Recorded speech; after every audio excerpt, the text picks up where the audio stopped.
Today, I'll critically analyze Keats's Ode to Autumn. Romanticism, also known as Romantic Era, was an artistic, literary, musical, and intellectual movement that originated in Europe towards the end of the 18th century and in most areas was at its peak in the approximate period from 1800 to 1890. In English literature, the key figures of the Romantic movement are considered to be the group of poets including William Wordsworth, Coleridge, John Keats, Lord Byron, Percy Bysshe Shelley, and William Blake. Keats was a later Romantic poet. Keats was considerably influenced by Spenser and was, like the latter, a passionate lover of beauty in all its forms and manifestation. And this passion for beauty constitutes his aestheticism. He was not only a deeply thoughtful poet, he was also the most studious and inspired artist among the Romantics. The paramount quality of Keats's poetical genius is sensuousness. He was a deeply sensuous poet. Keats's treatment of nature is simpler than that of the other romantics. He remains absolutely uninfluenced by the pantheism of Wordsworth and Shelley and loves nature not because of any spiritual significance in it or any divine meaning, but chiefly because of its external charm and beauty. He was gifted with a delighted insight into all the beauties of woods and fields. Keats is the poet of the senses, and he loves nature because of its sensuous appeal. Its appeal to the sense of sight, the sense of hearing, the sense of smell, and the sense of touch. To Autumn is one of the most nearly perfect poems in English. This poem was written by Keats in September 1819. The poet was greatly struck by the beauty of the season. The air was fine and there was a temperate sharpness about it. The weather seemed chaste. The stubble fields looked better than they did in spring. Keats was so impressed by the beauty of the weather that he recorded his mood in the form of this ode. The treatment of the subject is perfectly objective or impersonal. The poet keeps himself completely out of the picture. He only describes certain sights and sounds without expressing his personal reaction to these sights and sounds. The poem is a perfect nature lyric. No human sentiments finds expression. Only the beauty and bounty of nature during autumn is described. Sometimes this ode is taken as having an autobiographical quality. It is possible to connect its serenity with the way of Keats's own life. However, it is almost certain that he has simply tried to catch the spirit of an autumn afternoon.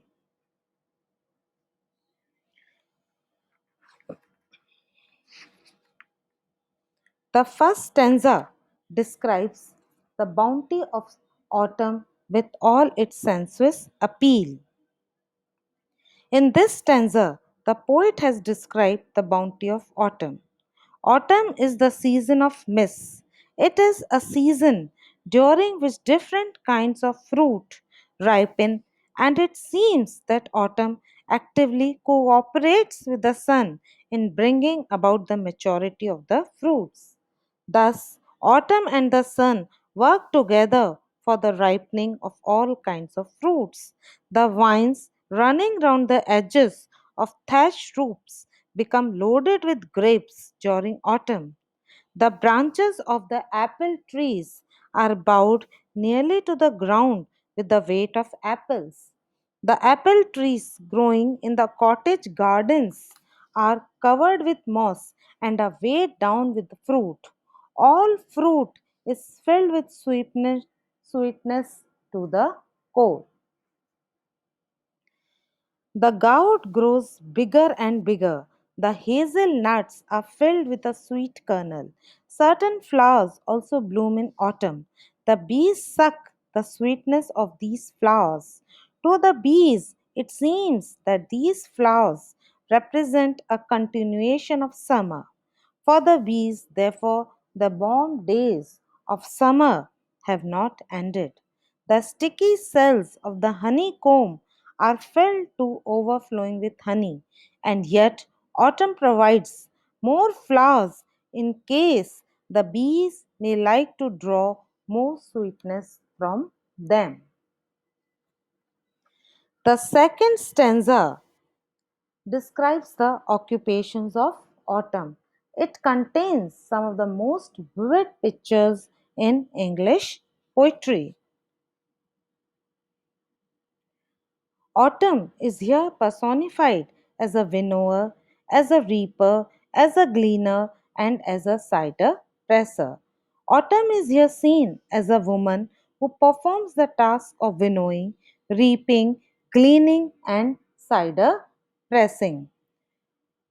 If anyone wants to see autumn, he may go into the fields and he will see the women engaged in the winnowing operations while the breeze ruffles their locks of hair. This is one picture of autumn. Secondly, we may see autumn in the shape of a reaper who has been engaged in reaping corn, but who, in the course of her work, is so overcome by the sleep inducing smell of poppies that she falls asleep, with the result that the next row of corn remains unreaped. Thirdly, autumn may be seen in the character of a gleaner who is walking along steadily with the weight of grains upon her head, crossing a stream.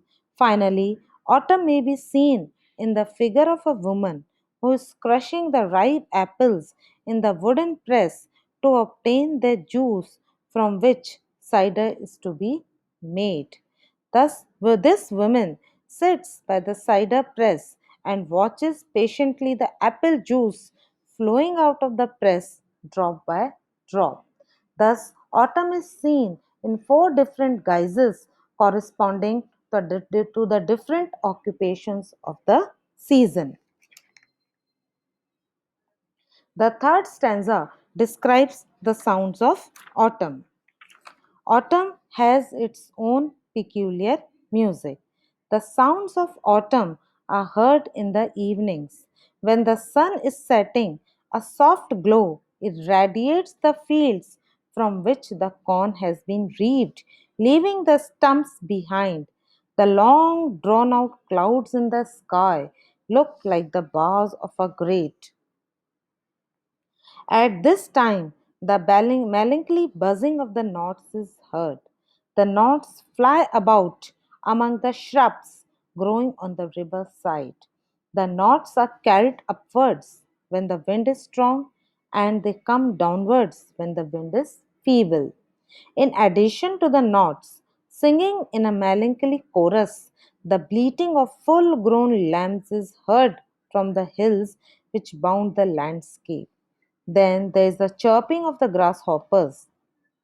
Next comes the high, bold, and delicate singing of the redbreast, which sings from an orchard. Finally, there is the twittering of the swallows, which are gathering in large numbers to get ready for their winter migration.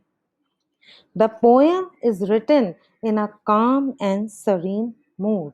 There is no discontent, no anguish, no bitterness of any kind. This is the most faultless of Keats's odes in point of construction. There is no philosophy, no allegory, no inner meaning. We are brought face to face with nature in all her richness of tint and form. The poem breathes the spirit of Greek poetry. There is the Greek touch in the personification of autumn, and there is the Greek note in the poet's impersonal manner of dwelling upon nature. Now, this poem is also famous for its felicity of diction. Here we find the usual felicity of diction for which Keats is famous. Phrases like mellow fruitfulness, maturing sun, hair soft lifted, barred clouds which bloom the soft dying day, hilly bone are examples of Keats's happy coinages. Use of alliteration in the first stanza is noteworthy. To swell the gourd and plumb the hazel shells with a sweet kernel, to set budding more, and still more, later flowers for the bees, until they think warm days will never cease, for summer has overbrimmed their clammy cells. Several words here contain the Z sound: hazel, shells, flowers, bees, seas, cells. The abundance of M sound in these lines is remarkable. Plum, more, warm, summer, brimmed, clammy. Now we come to the form of the poem. The rhyme scheme is the same except for a little variation in all the stanzas, each of which consists of 11 lines. Thus, it is a regular ode. Now, see the remark of Compton Rickett. He has summarized the ode in a very beautiful manner. He says, most satisfying of all the odes in thought and expression is the ode to autumn. Most satisfying because, for all the splendor of diction in the others, there are times when the poetic fire dwindles for a moment, whereas in this ode, from its inception to its close, matter and manner are not only superbly blended, but every line carries its noble freight of beauty. The first stanza is a symphony of color, the second, a symphony of movement, the third, a symphony of sound. The artist shapes the first and the last, and in the midst, the thinker gives us its human significance. Thank you.